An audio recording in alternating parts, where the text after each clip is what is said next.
If you want to receive blessings in your life and take the next step in your faith journey, what you need to do is align yourself with the Lord's will. In James 4, James talks about how our life is like a mist, here 1 second and gone the next. We don't even know what's going to happen tomorrow. So why are we planning like we know the future? That's arrogance.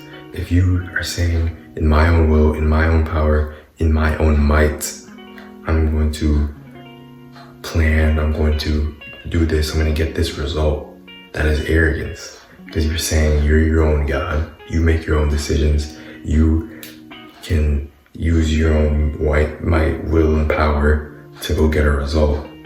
Then you're not conforming yourself to God's will.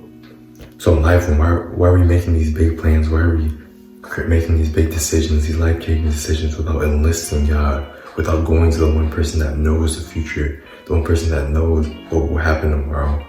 Our life, we don't know what's going to happen tomorrow. So why are we, in our own arrogance, creating our own answers and trying to do it on our own when we have someone who wants to help us, right? We need to submit to him. We need to align our decisions with his will.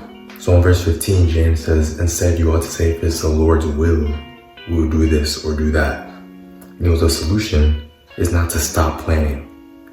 He's not telling you, oh, don't plan, just live like a nomad, do whatever. That's not the solution. His solution, he's saying, is how can you find a way in every decision, in every area of your life, to align yourself with God's will. To say, I'm here, God's will is here. How can I make decisions that align and are in accordance to his will?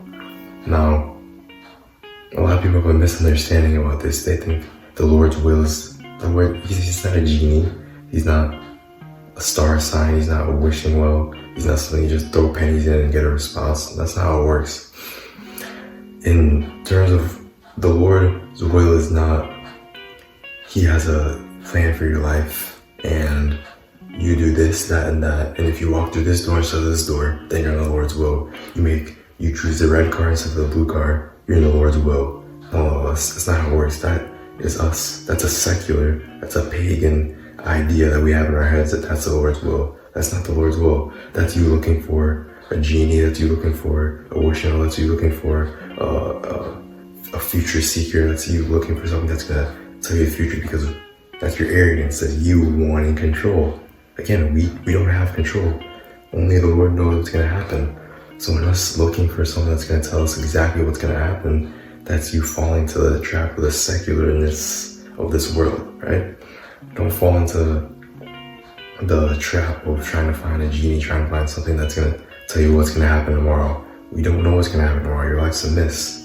So the question is, okay, well then how do I align myself to the Lord's will? What is the Lord's will? The Lord's will is for you to have transformation in your life and turn yourself into a better person. The Lord's will is for you to gain godly community. The Lord's will for your life is for you to go get in good relationships that build you up in your faith and strengthen you. The Lord's will isn't for you to, tomorrow take this left turn, then go through that door. And if you do that, then this is gonna happen. That's not the Lord's will. So God's will is always gonna be rooted in his word.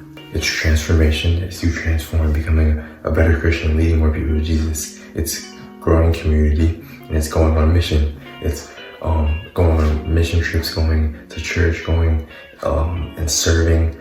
It's just rooted in his word. So then how do you make decisions?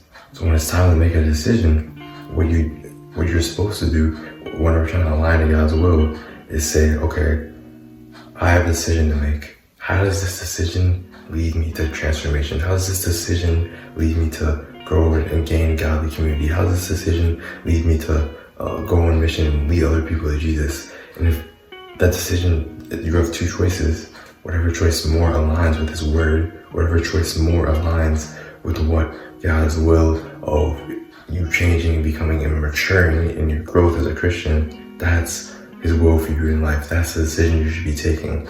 It's not, okay, I'm going to try and plan and I'm going to try and do this, and do this. Your life is like a mist. You don't know if you're going to wake up tomorrow. The arrogance that we have when we try and plan like that, we don't even realize it, because the world tries to let you think that that's what we should be doing.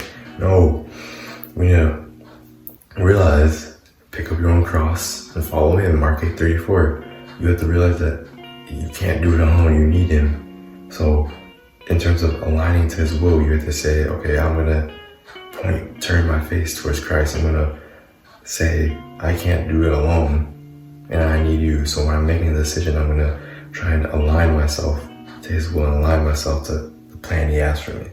And yeah, that's really all I got, man. I hope next time you're making a decision, you can really find a way to align it with the Lord's will and not get caught in your own arrogance and the schemes of this world.